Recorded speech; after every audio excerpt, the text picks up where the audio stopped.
One of the most requested videos on this channel is one that ranks different Islamic empires. Evidently, people love comparing historical figures and entities, so in this video, I'm gonna rank 15 of the greatest Islamic empires of all time.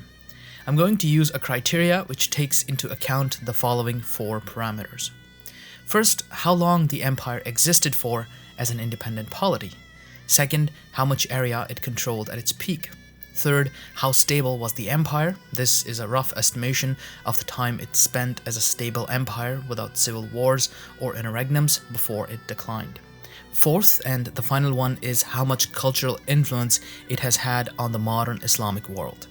This one is kinda arbitrary and based purely on my opinion of the impact that any particular empire had on the Islamic world. These parameters are added and a total score is compiled, so if you don't like my picks, don't be mad at me, be mad at math.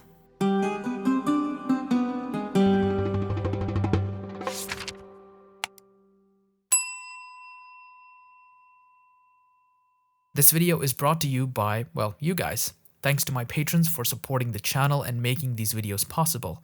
Muqaddimah is funded only by Patreon, and as you can see, the videos take a long time to research, edit, and produce. And it's only because of my patrons that I am able to put this kind of time into these videos and keep them free from any kind of paywall. So if you want to pledge $1 or more to support the channel, you can head over to my Patreon. Link is in the description. You can also become a member right here on YouTube. There's some cool stuff that comes with it. Back to the video. At number 15 is the Ayyubid Sultanate. They had one of the most famous Muslim rulers of all time, the great Salahuddin Ayyubi, known in the West as Saladin, who conquered Jerusalem. However, that's pretty much all they had, and immediately after him, his sons started to squabble and the Sultanate began to decline. They were active for around 86 years, and at their peak in 1193, they controlled around 2 million square kilometers. They get only 25 stability points and only 50 cultural points. Other than Saladin being mentioned every single time something happens between Palestine and Israel, they didn't really leave much of a cultural legacy. Then we have the Safavid emirate. They were an Abbasid successor state and sort of a return to form for Persia, because they started to bring back the original Persian culture from before the Arab conquests. They were active for only about 99 years, but at their peak in 928, they controlled around 2.85 million square kilometers. They get around 70 stability points and around 60 cultural points because they ushered in the so-called Persian Renaissance or Persian Revival. Now, there are 3 Umayyad Caliphates on this list. Number 13 is the earliest of them, the Safavid branch of the Umayyad dynasty. They came to power after the assassination of Ali, the Prophet's cousin and son-in-law, in 661, and their first Caliph Muawiyah was an incredibly gifted ruler who didn't rule much but rather kept this diverse and volatile empire together, and at the peak of his power, he controlled some 5 million square kilometers. But overall, the caliphate lasted only 23 years, out of which around 20 were fairly stable, thanks to Muawiyah's brilliance.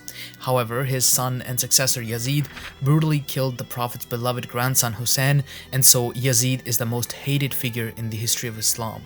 So for that, this dynasty gets negative 20 cultural points, only because people would be mad if I didn't do that. At number 12, we have the Almohad Caliphate, which ruled over Morocco and Spain. It was active for some 148 years, and at its height in 1199, it controlled around 2.3 million square kilometers.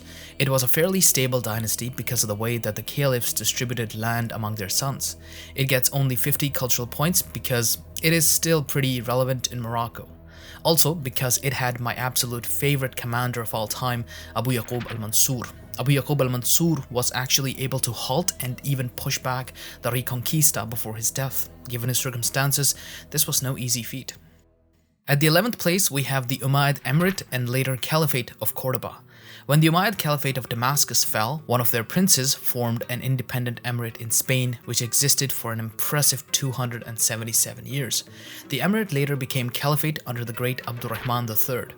At its peak in 976, it controlled the smallest area of any of the empires on this list, only 600,000 square kilometers, but it was very stable and gets 70 cultural points because almost everything that went from the Islamic world into Europe before the year 1000 went through them, which is a lot. At number 10, we have the Greater Saljuk Empire. They were a Central Asian tribe that went on to rule the heartland of the Islamic world. Then they defeated the Byzantine Empire at Manzikert and opened the road to Anatolia and eventually Europe. They ruled for some 116 years, and at their peak in 1092, they controlled almost 4 million square kilometers. They get 60 cultural points because they brought many Central Asian tribes into the Middle East and Anatolia, including the one that later spawned the Great Ottoman Empire. In 1260, the newly founded Mamluk Sultanate of Egypt did something no one thought possible. They defeated the Mongols in the Battle of Enjalut. The Mamluks were slave soldiers who overthrew the Ayyubids and founded their independent sultanate. This sultanate lasted some 257 years as an independent entity and then actually continued existing under the Ottomans and even fought Napoleon. So pretty cool. They get 150 stability points because they were kinda always fighting each other, although at their peak in 1341, they ruled some 2 million square kilometers. Also, they get 70 cultural points because they saved Egypt and the rest of Africa from the Mongols. Also, they turned Egypt into a cultural powerhouse, which was the only prosperous state when the Black Death hit in 1348. Then we have the Safavids, the first gunpowder empire on this list. They ruled Iran for some 235 years and pretty much founded the modern state of Iran, even though Iran goes back much longer. They marked a return to Iran being ruled by Iranians after being under the Mongols and Central Asians for quite a while. They were also responsible for converting Iran to Shiism, which is still the primary faith in Iran. They were the great rivals to the Ottomans. They get 175 stability points. At their peak in 1629, they ruled almost 3 million square kilometers. They get 70 cultural points because, like I mentioned, they converted Iran to Shiism and influenced its culture in a big way. Now, at number 7, we have the Rashidun Caliphate. A lot of people will be angry that I put them so low on the list, but the math speaks for itself. This was Islam's first caliphate and took hold right after the Prophet's death. They defeated the great Byzantine and Sasanian empires around them and are pretty much the reason Muslims exist anywhere in the world other than Arabia. Also, they canonized early Islam and put the Quran into its book form, so obviously they get full 100 cultural points. Although this caliphate existed for only 29 years, at its peak in 655, it controlled a remarkable 6.4 million square kilometers. It was also fairly stable and only spent the last 5 years in a civil war. At number 6, we have the Mughal Empire. It was one of the world's richest empires, and at its peak in 1689, it contributed almost 25% of the world's GDP. It also ruled over 4 million square kilometers. It existed as an independent entity for around 231 years and gets 150 points for stability because it actually had quite a few problems other than the sons of the emperors always fighting each other and their fathers. It gets 60 cultural points because it cemented Persian culture in India, and it was a Mughal emperor, Shah Jahan, who built the Taj Mahal. And even today, a lot of our laws and bureaucratic structures actually come from them. At number 5, we have the Fatimid Caliphate, the first and pretty much the last Shia Caliphate. They ruled Egypt and North Africa for some 262 years. They founded the city of Cairo, and most importantly, they pretty much built the Shia faith. Almost everything that the Shias believe today come from them, so they did for the Shias what the Abbasids did for the Sunnis. Hence, they get 90 cultural points. They also get 110 stability points because they became puppets in the last 100 or so years, and that didn't end well. At their peak in 969, they ruled some 4.1 million square kilometers. They had a fierce rivalry with the Sunni powers of the time and were actually the ones that lost Jerusalem to the Crusaders. Then we have the Delhi Sultanate, which has somehow beaten the Mughal Empire. I have no idea how. Stupid math. Delhi Sultanate existed for some 320 years.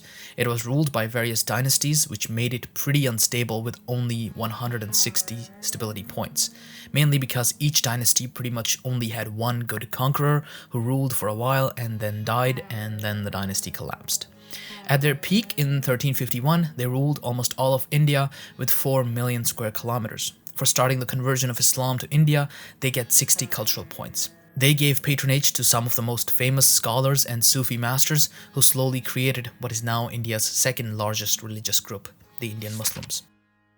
Okay, now we're in the final stretch, and the results, I guess, are kinda obvious. So let's get to number 3, the Abbasid Caliphate. They came to power after defeating the Umayyads and ruled in 2 different independent phases for around 297 years. They get 170 stability points because they started to decline after their peak in 861 when they ruled some 5 million square kilometers. They get full 100 cultural points because they ushered in the so-called Golden Age of Islam when science, literature, architecture, culture, everything was booming in the Islamic world. Also, it was during their reign that the jurisprudence of Islam, also known as Sharia, came together and the hadiths were compiled. Their 4th caliph, Harun al-Rashid, is perhaps the most famous Muslim ruler of all time. They actually stayed under the Buyids and the Saljuks for like 200 years before making a really good comeback, only to be destroyed by the Mongols in 1258. Then they lived in Cairo under the Mamluk Sultanate as nothing but figureheads, until they were displaced by the Ottomans in 1516. At number 2 is the 2nd Umayyad Caliphate. A lot of people consider them to be a continuation of the first Umayyad Caliphate at Damascus, which was ruled by the Safavid branch of the Umayyad dynasty, which ended in 684. After them, there was a civil war, and then the second Umayyads came to power. These Umayyads are known as the Marwanids and were cousins to the Safavids.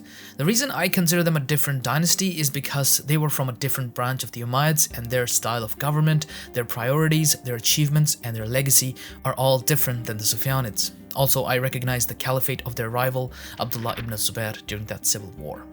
The Marwanids ruled for only 58 years, out of which only around 32 were fairly stable. They peaked around 723 when they ruled a whopping 11 million square kilometers. Their empire stretched from Spain to Sindh in modern-day Pakistan. If you took a flight from Bogota, Colombia to New Delhi, India in 723, you'd spend 13 hours flying over Umayyad territory, and you'd probably also be burned for being a witch, obviously. It is still one of the largest contiguous land empires ever. Also, they get 80 cultural points because they were the first Muslim empire to actually rule their empire. Previous two Islamic empires, the Safavid Umayyads and the Rashidun, hadn't really ruled. They had just conquered and taxed. It was the Marwanids who established a working form of government, and all subsequent Islamic empires followed some of their methods to rule. Finally, at number 1 is the Ottoman Empire. Now, they're kind of an obvious choice, so I wanted to avoid them, but by every reasonable standard, the Ottomans were the greatest Islamic empire.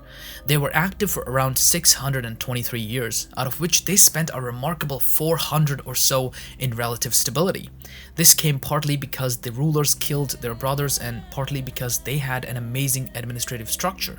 At their peak in 1683, right around the failed siege of Vienna, they controlled some 5.2 million square kilometers. In terms of cultural influence, they get 70 points because, well, they're everywhere. They're the reason we have Muslims in Eastern Europe. They destroyed the Byzantine Empire, and they had a pretty dramatic meltdown over modernizing. So overall, a pretty cool empire. So those were my picks for the top 15 Islamic empires of all time. Let me know in the comments if you agree with my list and if you think I missed an empire. See you next time. Don't forget to subscribe and press the bell icon. On screen right now, you can see the names and tiers of the patrons. You can join them by pledging $1 or more to support the channel. Thank you for watching.